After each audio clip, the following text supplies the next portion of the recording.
Ito po ay 4,407 square meters, titled po dito sa bayan ng Santa Cruz, Laguna.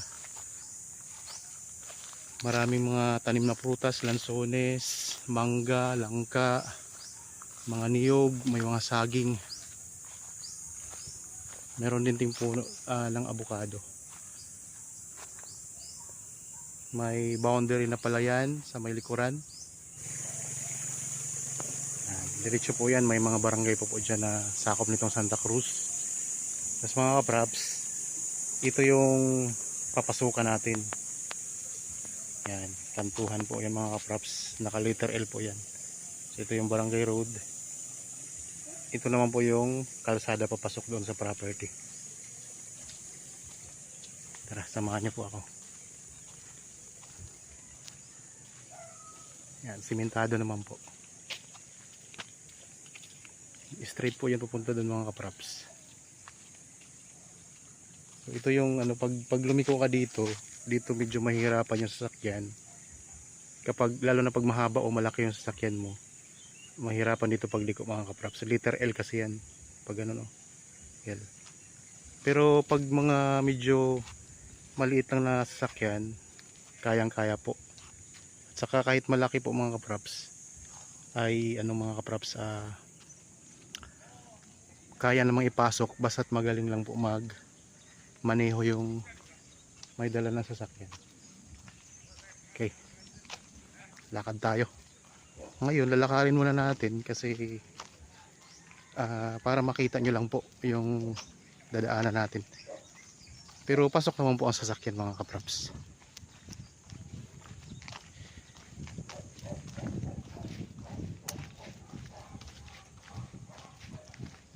Yan, ako nga po pala si Bads, ang inyong laging kasama para sa mga virtual viewing sa mga property na ino-offer namin.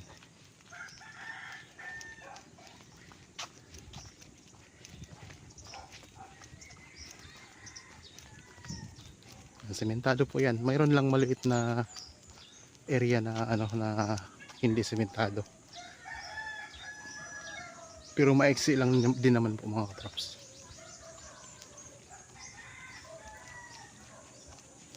Meron tayo dito ang dadaanan na maliit na tulay. Yan, maliit lang na tulay yan.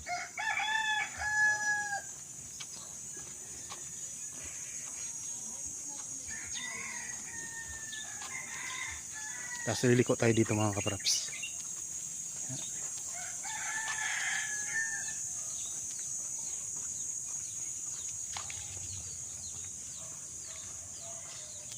At dito po naputol yung sementado. Yan, ito yung rough road naman.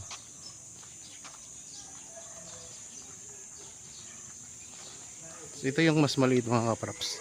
Talagang kasya lang talaga ang sasakyan natin dito.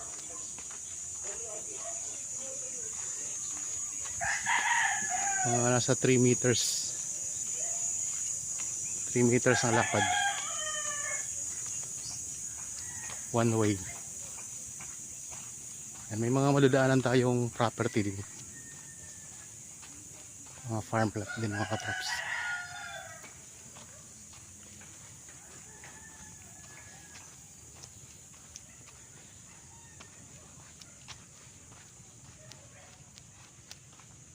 Siguro mga 100 meters itong rough road.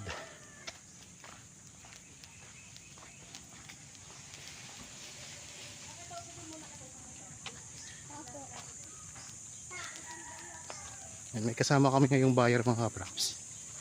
So iniwan namin yung sasakyan, yung nakikita yung van doon sa may barangay road. Iniwan muna namin doon para makita lang po yung ano, yung dadaanan. Tapos ano po, para kasi pag ang dala kasi sila van, so ina-anticipate namin na mahihirapan silang ipasok dito. Pero kasya naman po mga props. Ayaw lang namin mahirapan yung magmamaneho papasok. Baka kasi may kasalubong tayo eh.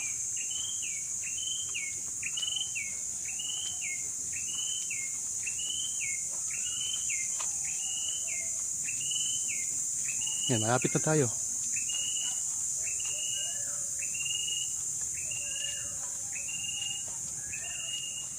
Yan, ito yung katabi property. Yan.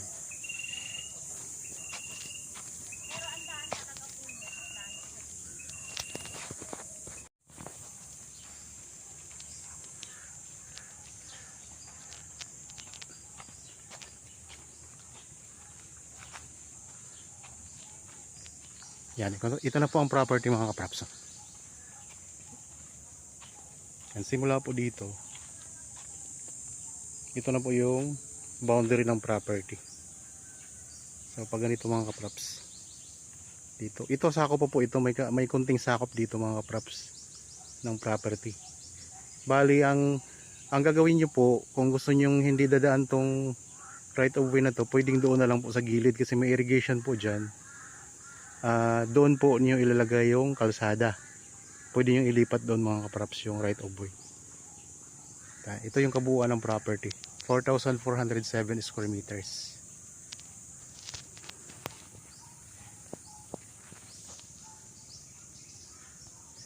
Yan, pasok po tayo. Habang kayo po yung nagpapahinga at nagre-relax dyan sa inyong kanya-kanyang pamamahay, samahan niyo po ako at samahan niyo po kami sa pag-iikot dito. Yan, daming mga puno ng lansones mga kapraps.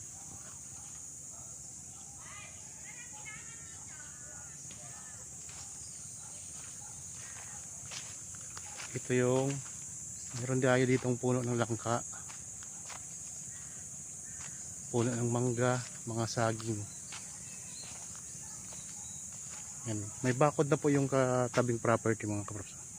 Kawayan.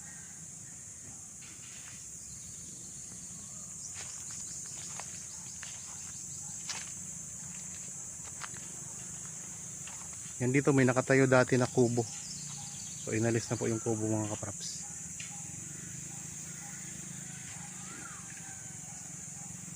Daming tanim. Patag ang lupa, oh. Patag na patag ang lupa mga kapraps.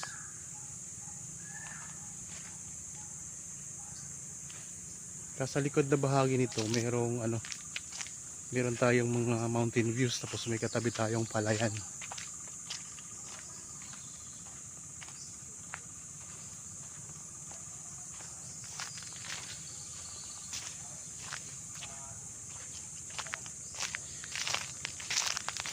May mga puno ng niyog.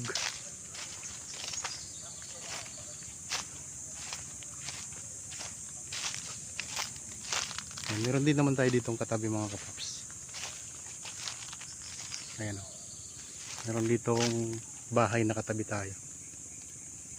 Hanggang dyan sa sa bakod na yero, yun yung boundary natin.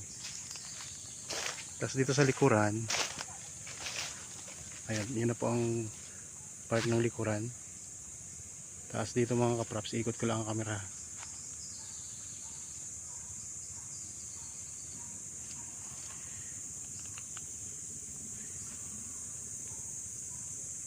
Daming lansones oh. Okay, pakita ko lang sa inyo ang boundary dito sa likod.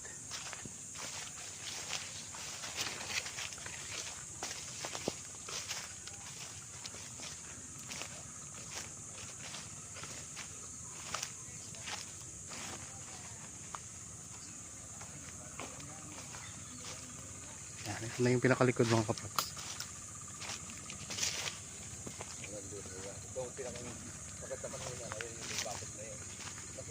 Yan, ito yung boundary natin. Diretso po yan.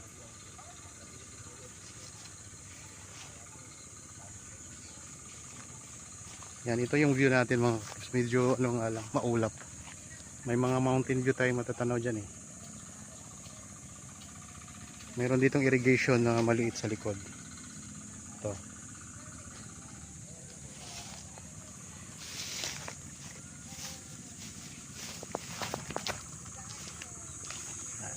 Ito yung palayan na katabi. May mga nagtatanim.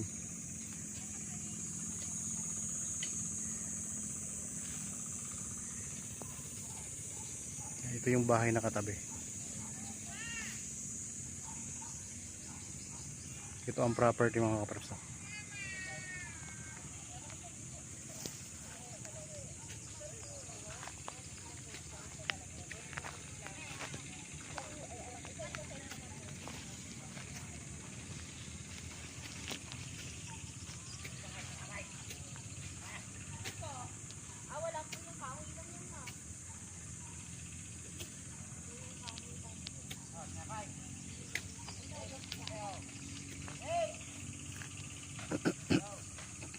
Dito tayo sa may likod mga kaprops ng property. Sa palayan.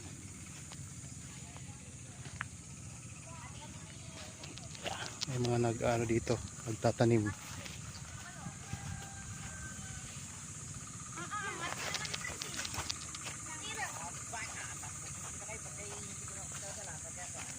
Okay, balik na tayo dito sa loob ng property.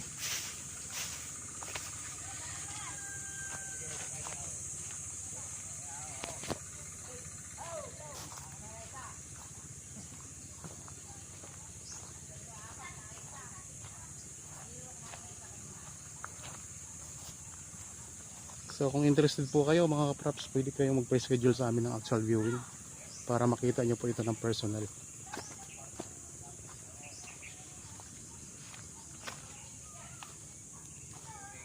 Dito sa pinakagilid meron ditong kalsada din.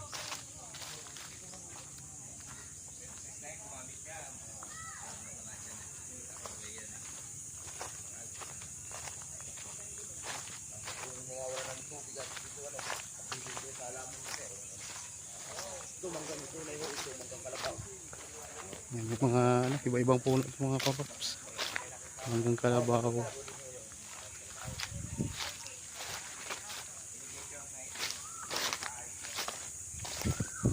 Yan. Ito yung daanan naman dito ng rest house o ng bahay mga kaprops. Ito yung katabi natin. Kasi ito yung dinadaanan nila. Pero ang pinakang mo nito, a-adjust ko dito kung saan.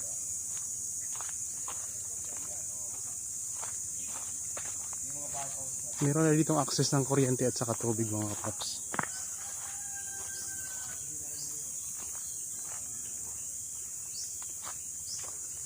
Yan, ganda ng property.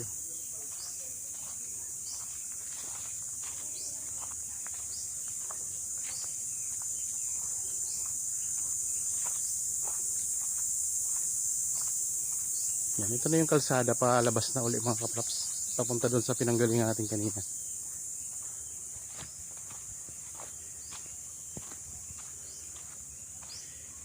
Ulitin ko lang po ang property na aking pinakita sa inyo ngayon. Ito po ay 4,407 square meters. Titled po dito sa bayan ng Santa Cruz, Laguna. Maraming mga tanim na prutas, lansones, mangga, langka, mga niyog, may mga saging. Meron din ting puno ng abukado. May boundary na palayan sa may likuran. Meron pong right of way papasok dito. So ang daanan nga natin mula doon sa Barangay Road ay mayroong sementado na part, tapos mayroong nasa 100 meters na po mga kaprops, rough road na one way lang po. Kaya para may idea kayo, panoorin nyo po ng maigi yung video. Nandun po ang mga explanation. Okay, ang iba pang detalye nandyan po sa description box. Tapos pwede kayong tumawag sa amin para sa mga dagdag katanungan. Okay, maraming salamat po. Para po sa mga bago pa lang sa aking channel at napadaan lang dito sa aking channel, huwag niyo pong kalimutang mag-subscribe at pindutin na rin po ang notification bell para maging updated kayo sa mga bagong property na i-offer namin. Maraming salamat po. Lagi tayong mag-iingat at God bless po sa ating lahat mga kaprops.